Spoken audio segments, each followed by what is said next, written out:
Saludos y bendiciones. Continuamos con la tercera parte del estudio del libro de Job, la prueba de Job. En la primera parte de este estudio hablamos algo sobre el contexto del libro de Job. También mencionamos quién era Job como persona, lo que poseía, sus bienes, sus posesiones. En la segunda parte hablamos más del carácter moral, del carácter ético, de quién era Job, cómo era él como individuo, qué cosas lo caracterizaban. Contestamos la pregunta, ¿qué fue lo que le sucedió a Job? Ahí hablamos sobre sus pérdidas, todo lo que perdió, las olas de malas noticias que llegaron a su vida, que cambiaron su vida, que fueron inesperadas. Y entonces también hablamos sobre qué ocasionó esto y llegamos a la conclusión de que todo esto se dio en un ambiente fuera del control humano. Fue algo que sucedió en la dimensión celestial, en la dimensión espiritual. Fue en medio de una reunión, lo que yo le llamo una convención de ángeles, donde asistió Satanás, y Dios mismo en esa convención llama la atención sobre Job y quién era. Job estaba ajeno a que todo esto estaba sucediendo en su vida, y ahí vamos a retomar el estudio. Ahí retomamos el estudio. Porque el apóstol Pablo en el capítulo 6 de Efesios y el verso 12 nos trae luz sobre esto que Job le sucedió. Job no sabía lo que estaba sucediendo, pero hoy nosotros sí sabemos que dentro del mundo espiritual se dan cosas que nosotros tenemos que lucharlas, tenemos que trabajarlas, porque no son humanas, sino espirituales, causadas y provocadas por poderes satánicos, poderes de agentes de los poderes de las tinieblas. Pablo le dice a los efesios, porque nuestra lucha no es contra seres humanos. A veces queremos culpar a la persona. Esto es como cuando el gobierno quiere trabajar el problema de la droga y en vez de ir a la cabeza grande, va al tecato que está en la esquina y a ese es el que le da los palos y a ese es el que castiga y no va al problema real. Y a veces nosotros cuando estamos en una prueba vemos el causante o quién fue el medio y le queremos caer arriba, la queremos, como decimos en la calle, quejar con él, con esa persona. Pero Pablo nos dice, no es contra seres humanos, es contra poderes, contra autoridades. O sea, esto es una escala de autoridad. Satanás no es un ejército desorganizado. Jesús dijo que una casa dividida no prevalecía. Si Satanás estuviera dividido entre sus huestes y su organización de maldad, estuviera en ruina su reino, estuviera en ruina su poder. Dice, son poderes contra autoridades, contra potestades que dominan este mundo de tinieblas, contra fuerzas espirituales malignas en las regiones celestes. Ahí es que se fraguan nuestras luchas. Y como pasó en el tiempo de Job, todavía sigue pasando. Satanás sigue acusándonos. Y aunque tenemos un abogado, Dios también utiliza a Satanás para probarnos y probar nuestra calidad. Probar, como dicen por ahí, de que estamos hechos.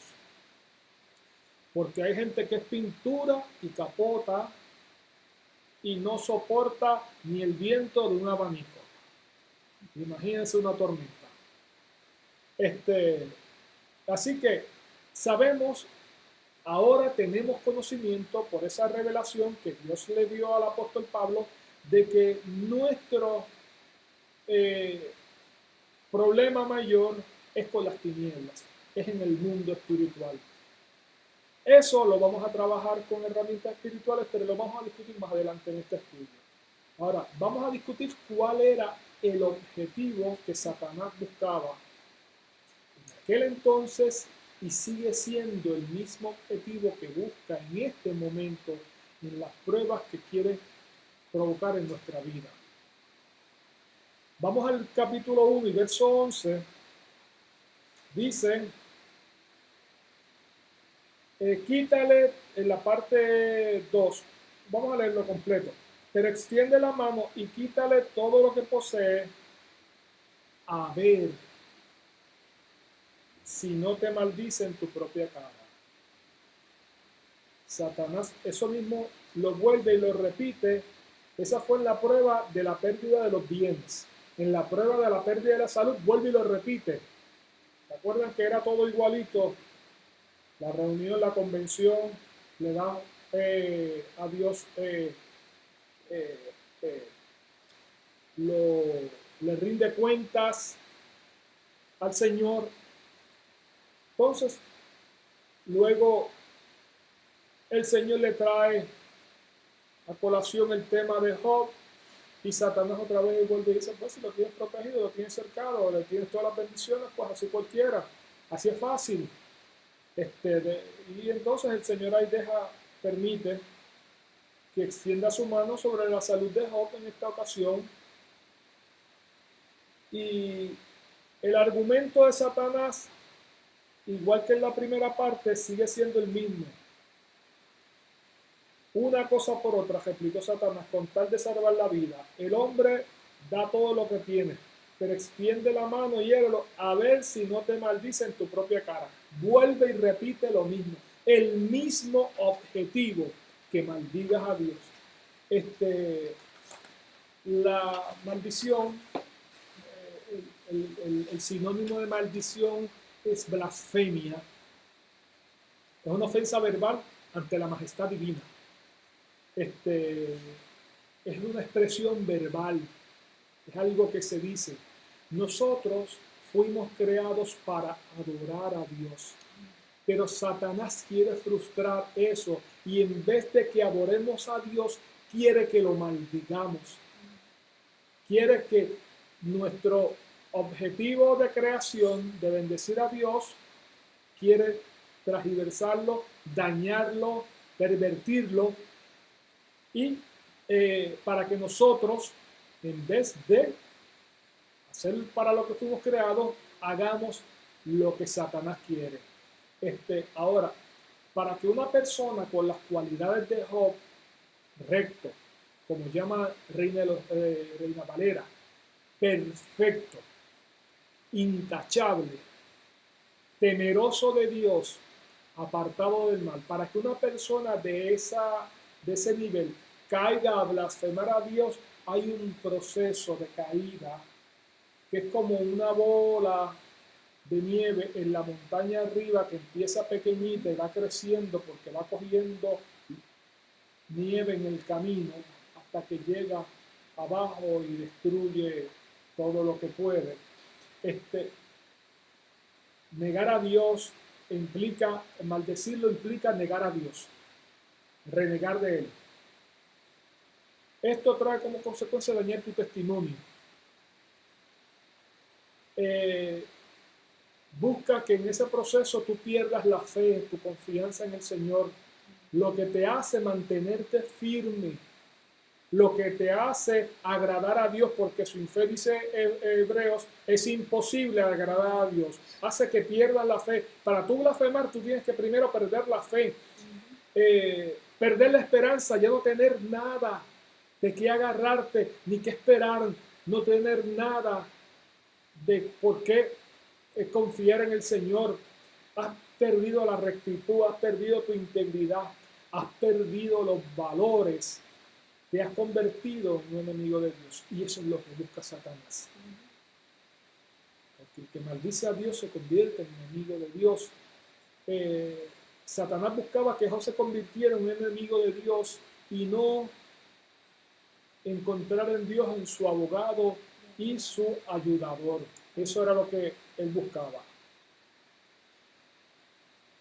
Estar consciente de este elemento humano que nos rodea, hay que estar también consciente del elemento humano que nos rodea. ¿Por qué?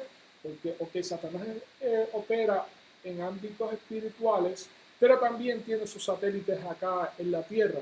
Vamos a comenzar con la esposa de Job. Vamos al verso 2:9. Ani, lee el verso 2:9.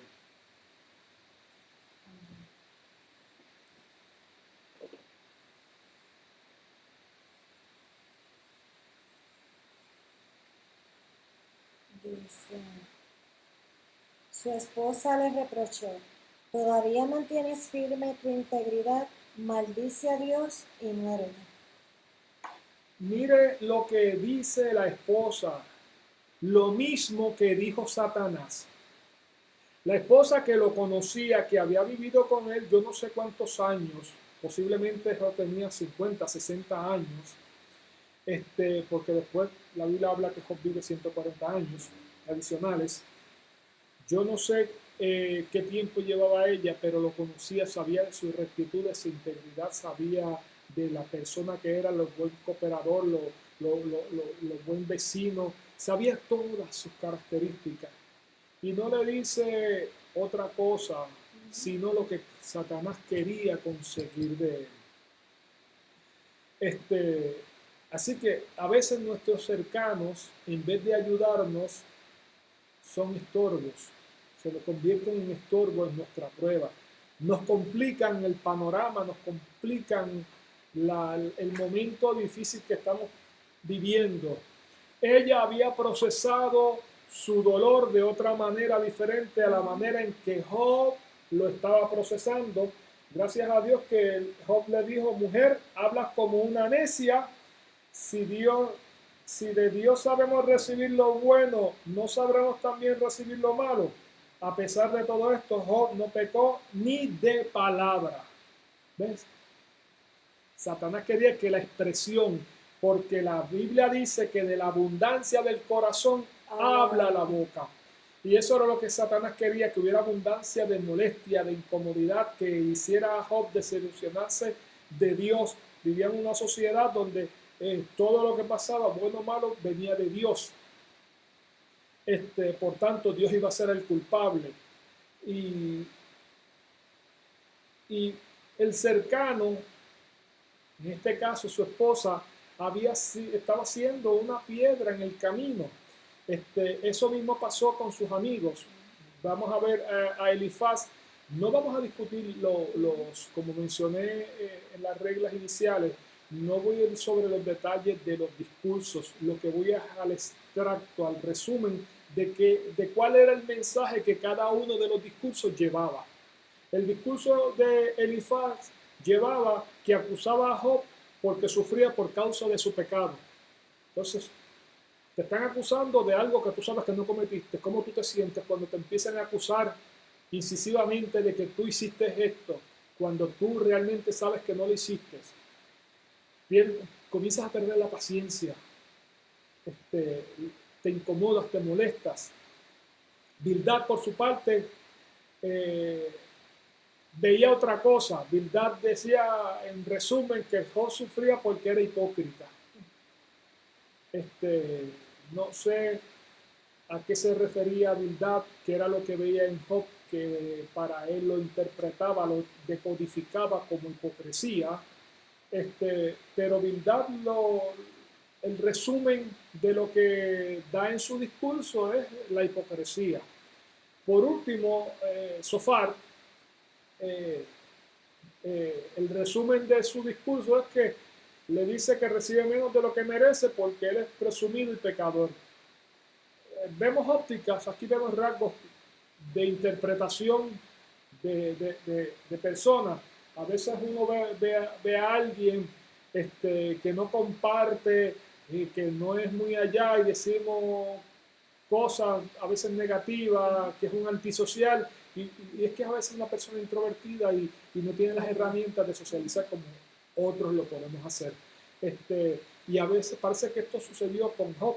Sus amigos, en vez de traerle consuelo, lo que le traen es acusación y agravar su dolor físico, empiezan a agravar su dolor del alma, empiezan a herir la parte emocional. Ya Satanás acabó con sus propiedades, ya Satanás acabó con lo físico, ahora va con lo mental, con sus emociones. Y él esperaba que sus grandes amigos, sus buenos amigos, fueran a consolarlo, y recibe palos, puños y bofetadas, como decimos por ahí en el campo. Eso es lo que se encuentra Job en las personas. Esto es nuestro mensaje. Debemos tener cuidado. No, no podemos alejar a la gente que nos ama y que está cerca, pero sí debemos tener cuidado y filtrar a través de la palabra de Dios los mensajes que nos traen, lo que nos llega. Una vez llegó a mi vida un tiempo difícil, un momento difícil. Yo me molesté con el Señor. En aquel momento yo tenía una fábrica de muebles y gente bien intencionada me empezaron a traer palabras de Dios, que Dios quería esto, aquello. Me estaba yendo una temporada mal en la fábrica y yo comencé a hacer lo que me decían: ven, vete, Dios quiere que te vayas en oración y esto y aquello. Y yo empecé a buscar a Dios en oración y me iba con un grupo de oración. Al fin y al cabo el negocio fracasó. Y yo acusé a Dios de todo aquel fracaso que me había engañado. Gente bien intencionada vinieron a traerme palabras de Dios, pero Dios no estaba en esas palabras. Aquí tenemos los amigos de Job, bien intencionados, trajeron un mensaje que ellos entendían que era de parte de Dios, pero cuando más adelante veamos el estudio, vamos a ver que Dios no estaba en ese asunto.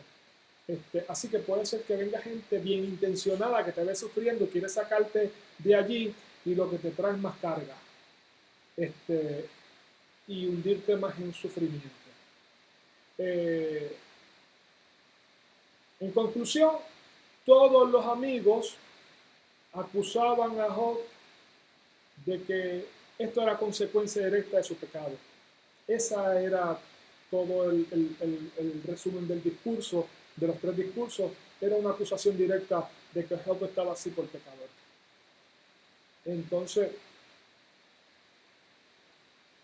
ahora, ya sabiendo que esta lucha no es contra carne ni sangre, que se da en un lugar que nosotros no vemos, que nosotros no tenemos acceso, que nosotros no podemos o no entendemos, cómo podemos en estos días luchar contra toda esta situación.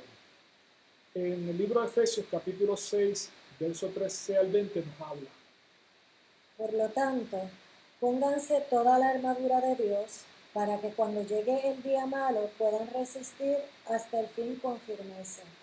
Manténganse firmes, ceñidos con el cinturón de la verdad, protegidos por la coraza de la justicia y calzados con la disposición de proclamar el evangelio de la paz.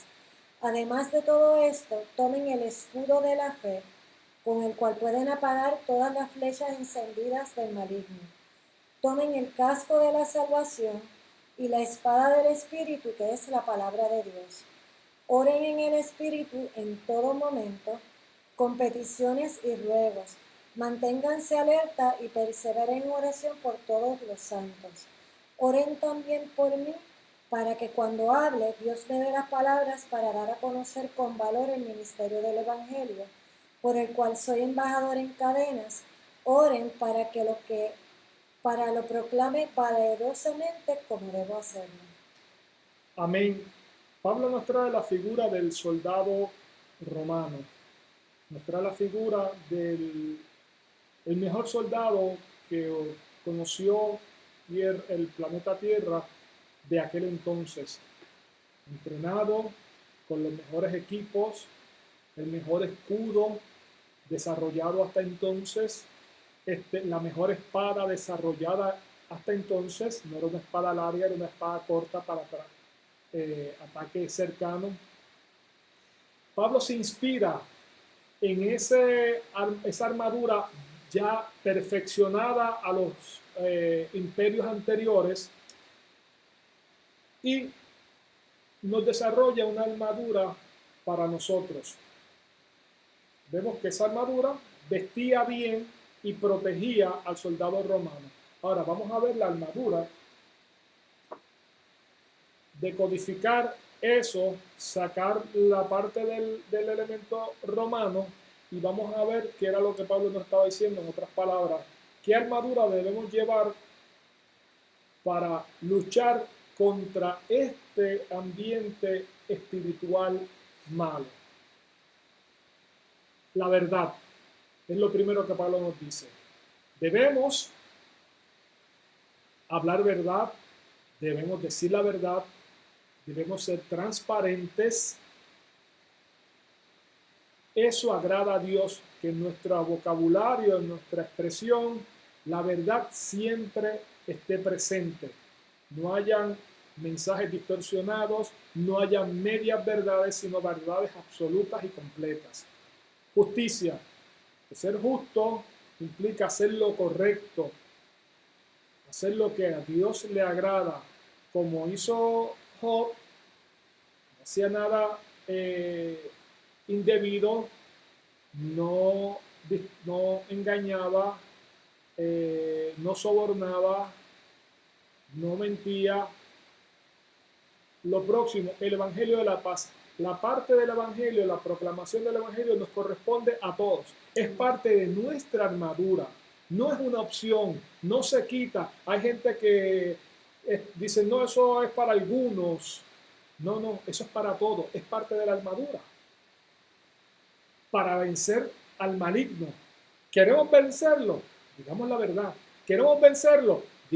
Seamos justos, hagamos lo correcto. ¿Queremos vencerlo? Proclamemos el Evangelio de la paz. Cuarto elemento, la fe. La fe es importante. Sin fe es imposible agradar a Dios. Y con un poco de fe que tengamos se hacen grandes cosas para el Señor. Acuérdese que esto no se hace lo que usted quiere. Esto se hace lo que Dios quiere. Y lo importante es que usted tenga su confianza es que Dios hace su voluntad para favor nuestro. Quinto, la salvación. La salvación que nos han dado, eso es un elemento dentro de nuestra armadura contra las huestes espirituales. Nosotros fuimos separados por Cristo, pertenecemos a Cristo y eso quiere decir que Satanás ya no puede hacer con nosotros, como mencioné anteriormente, lo que él quiera.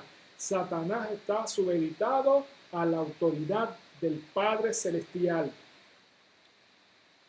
Séptimo, la palabra de Dios. La palabra de Dios es quien nos sostiene, quien nos alimenta. Es importante que la conozcamos, importante que la estudiemos, pero más importante que conocerla, que nos llene el intelecto, que estudiarla, es vivirla. No nos convirtamos, como dice Santiago, en oidores olvidadizos. No, ese no es el propósito. El propósito es que lo que de aquí aprendamos y de aquí conozcamos, lo llevemos a la práctica. Lo otro que me llama la atención, que aunque no aparece como parte de la armadura, es la oración que termina, esos últimos, préstame tú el pasaje, termina los últimos 3 versos, cuando dice, tomen el casco de la salvación y la espada del Espíritu, que es la palabra de Dios, y entonces oren, es parte, oren en el Espíritu, en todo momento, oren por mí, oren para que proclame valerosamente, intercede por otros, ¿sabe? Esa se convierte en la séptima pieza vital. La verdad, la justicia, proclamar el Evangelio, la fe, la salvación, la palabra de Dios, la oración, son las herramientas que tenemos para luchar contra toda esta hueste de maldad que se da en las regiones. Ahora, ya vimos el objetivo de Satanás, lo que busca que nosotros hagamos, que es maldecir a Dios. Vamos a ver ahora qué es lo que Dios busca cuando permite que lleguen las pruebas, cuando le da permiso a Satanás para que nos pruebe. El propósito principal de las pruebas es hacerte crecer. Eso lo vamos a ver Santiago 1, del 2 al 4. Quiero ir allá un momentito. Santiago 1, del 2 al 4.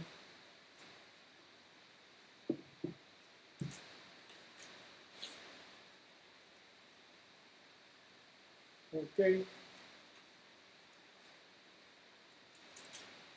Dice aquí la escritura: hermanos míos, considérense muy dichosos cuando tengan que enfrentarse a diversas pruebas. O sea, la prueba nos hace crecer. Otro propósito que tiene la prueba, que vamos a ver aquí en Santiago, es hacerte perfecto y hacerte íntegro. ¿Quién era íntegro? Job era íntegro. Pues dice el verso 2 de aquí de Santiago: hermanos míos, considérense muy dichosos cuando tengan que enfrentarse con diversas pruebas. Santiago dice que nos sintamos dichosos. En la traducción de Reina Valera dice gozosos, sumo gozo. El gozo que aquí menciona es un fruto del Espíritu. No es felicidad, que eso es pasajero. No dice siéntanse felices. No, la felicidad es circunstancial. Va a depender de la circunstancia que nos está rodeando en el momento. Nos sentimos felices cuando estamos en un cumpleaños por el ambiente de festividad que hay. Pero no nos dice siéntete feliz, siéntete gozoso, porque el gozo es algo que da el Espíritu, es uno de los frutos del Espíritu, según Gálatas 5:22. Cuando se encuentren en diversas pruebas, aquí la palabra prueba es aflicción, adversidad, dificultad, lo mismo que estaba pasando Job. El verso 3 dice: pues ya saben que la prueba de su fe produce constancia. Dice esta versión. En otra, en la versión Reina Valera del 60, nos dice paciencia. ¿Qué es la paciencia? La paciencia es estabilidad, perseverancia, firmeza, resistencia, soporte. Nos da, ¿se acuerdan que cuando vino el huracán María, nos hablaban de que nosotros éramos resistentes, teníamos la condición de doblarnos sin partirnos,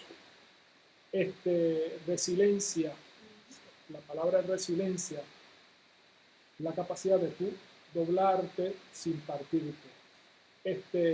Eso nos produce la prueba, y el verso 4 nos dice: y la constancia o la paciencia debe llevar a feliz término la obra, para que sean perfectos e íntegros, sin que les falte nada. O sea que el propósito de la prueba no es hundirnos, el propósito de la prueba no es dañarnos, el propósito de la prueba no es hacernos sufrir en balde. El propósito de la prueba es levantarnos, hacernos crecer, perfeccionarnos. ¿Usted quiere ser mejor? Tiene que pasar por pruebas. Dios lo sabe, por eso le van a llegar. Por eso en un momento dado dije, las pruebas le van a llegar a usted. Así que, ¿cuál fue el resultado final de Job? Vamos a Job 42. Vamos a Job 42. Y aunque no voy a tratar en detalle todo eso, porque hay mucho simbolismo en muchas cosas, quiero resaltar el final de Job. El verso en Job 38, vemos que como resultado de la prueba, Dios visita a Job. Como resultado de su prueba, de alguna manera Dios se va a dejar sentir y ver en su vida. Dios no lo va a abandonar. Aunque pareciera que estaba solo, Dios estaba viendo todo lo que ocurría. Dios vio cada uno de los discursos de sus amigos, desde el primero en el capítulo 3 hasta el último que se dio por Bildad.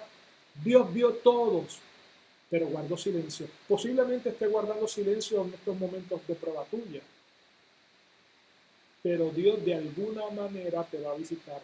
No estás solo, Dios no te va a dejar pasar por esto solo, Él no te va a dejar a la deriva, Él va a tu búsqueda como Jesús fue caminando en medio del mar tempestuoso, caminando sobre las olas. Así Dios está pendiente de nosotros. Él cuida de nosotros. Él es el buen pastor. Y el buen pastor su vida da por las ovejas. El Señor nos cuida. Así que en la prueba, Job fue visitado por Dios. Estamos entonces claros que no estamos solos, no estamos abandonados, no estamos a la deriva. Segundo, Job conoce a Dios por su propia experiencia. Vemos el verso del 2 al 5, dice, lo tienes al leer. Sí. En la traducción viviente. Sí. Yo sé bien que tú lo puedes todo, que no es posible frustrar ninguno de tus planes. ¿Quién es este? Has preguntado que sin conocimiento oscurece mi consejo. Reconozco que he hablado de cosas que no alcanzo a comprender, de cosas demasiado maravillosas que me son desconocidas. Dijiste, ahora escúchame, yo voy a hablar. Yo te cuestionaré y tú me responderás. De oídas había oído hablar de ti, pero ahora te veo con mis propios ojos. Por tanto, me retracto de lo que he dicho y me arrepiento en polvo y ceniza. O sea, aquí vemos que Job, al igual que muchas personas, tenía un conocimiento teórico de Dios. Puede ser que tú conozcas la Biblia de tapa a tapa y, como dice nuestro pastor, hasta los mapas. Así dice nuestro pastor Jorge Lucas Escribano. Te puedes conocer la Biblia completa. De hecho, te tengo noticias. Sobre la faz de la tierra, ningún estudiante ha tenido un mejor maestro que Jesús. Y Judas lo tuvo. Y tuvo el mismo conocimiento que sus compañeros discípulos. Y ese conocimiento no sirvió para nada porque nunca se dio la oportunidad de conocer a Jesús. Así que no es el conocimiento lo que nos enriquece. Puedes ir al seminario teológico, alcanzar los niveles más altos de estudios. Y no estoy diciendo que sea malo. Yo soy estudiante de teología y no es malo. Pero si piensas que eso es lo que va a enriquecer tu vida, te tengo malas noticias. Lo que enriquece tu vida es una experiencia personal con Dios. No es el simple hecho de un conocimiento que llena tu intelecto, pero que no enriquece tu corazón. Esto se trata de una vida de intimidad. Job intimó con Dios en esa presencia de Dios, donde Dios lo confrontó con quién él era.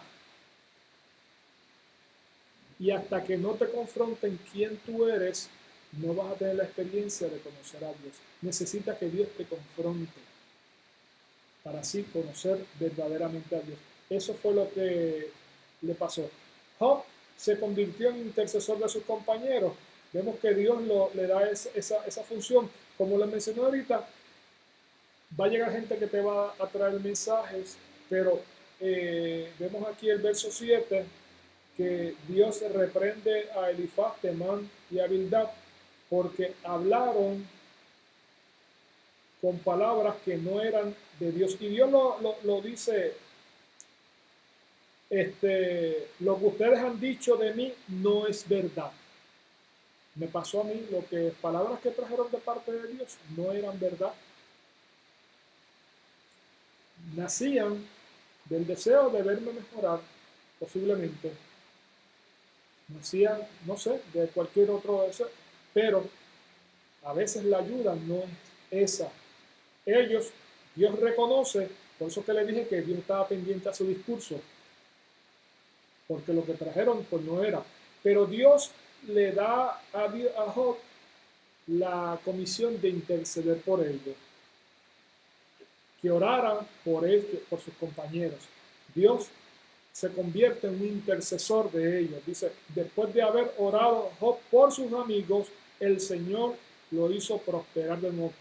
De hecho, hay que perdonar todo eso, porque nosotros salimos de la prueba, pero puede ser que se nos queden malos recuerdos de esas personas que fueron más que ayuda, parte del problema, y nosotros tenemos que sanar eso en nuestro interior.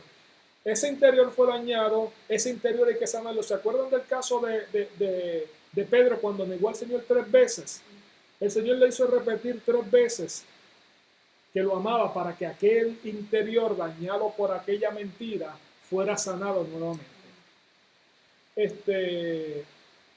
Lo próximo, Dios multiplicó a Job. Lo vemos en el verso 10 en adelante. Después de haber orado por sus amigos, el Señor lo hizo prosperar de nuevo y le dio 2 veces más de lo que tenía antes.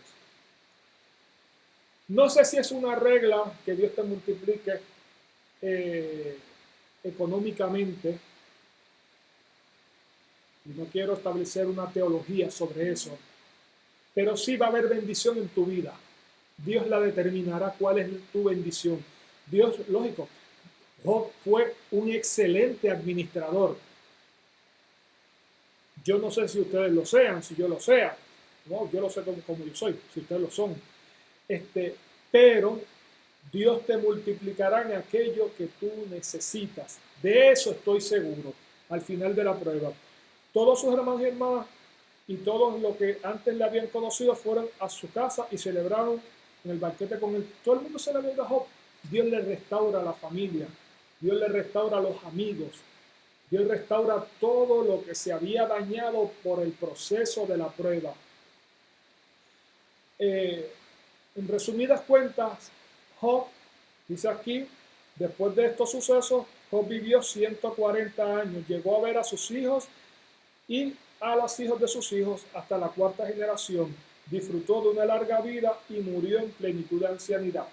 Job vivió muchos años más. Dios no nos va a dejar en la prueba, Dios no nos va a dejar a mitad. Dios está pendiente desde el disparo de salida hasta que lleguemos a la meta. Dios está en todo el proceso, en ocasiones guardando distancia, en ocasiones nos hablará, nos dejará saber que Él está al pendiente y al corriente, pero terminaremos mejor de como empezamos. Eso lo dijo Santiago, eso lo vimos aquí en Job. Esos 2 versos son consecutivos. Ellos determinan lo mismo, que al fin y al cabo, al terminar la prueba, vamos a estar mejores, nos perfeccionamos. La situación de Job fue tal que el mismo Ezequiel, Dios, hablando sobre el juicio a Jerusalén, en Ezequiel capítulo 14, el verso 14, el testimonio que ganó Job fue tal que Dios dijo a Ezequiel, y aún si Noé, que vivió en época pagana donde la maldad se multiplicó, Daniel, que vivió en un país extranjero y brilló en medio de un gobierno de paganos, y Job, vivieran en ese país, solo ellos se salvarán por su justicia. Ese es el testimonio que se afirma en las Escrituras. Dice, lo afirmo yo, el Señor omnipotente. Ese testimonio lo afirma el Señor. Así que cuando llegue la prueba, el sufrimiento al justo, el que hace lo correcto, el que obedece a Dios, el que obedece su palabra, esta traerá consigo un acercamiento a Dios, también traerá abundancia, no solo material, sino también en las relaciones. No serás el mismo del que comenzaste. De esta manera concluimos el estudio de Job. Espero que hayas extraído de él enseñanza para tu vida, la apliques y que sea de bendición. Será hasta la próxima. Nos despedimos. Este es su hermano Eduardo Ortiz y Ali Morales. Dios les bendiga.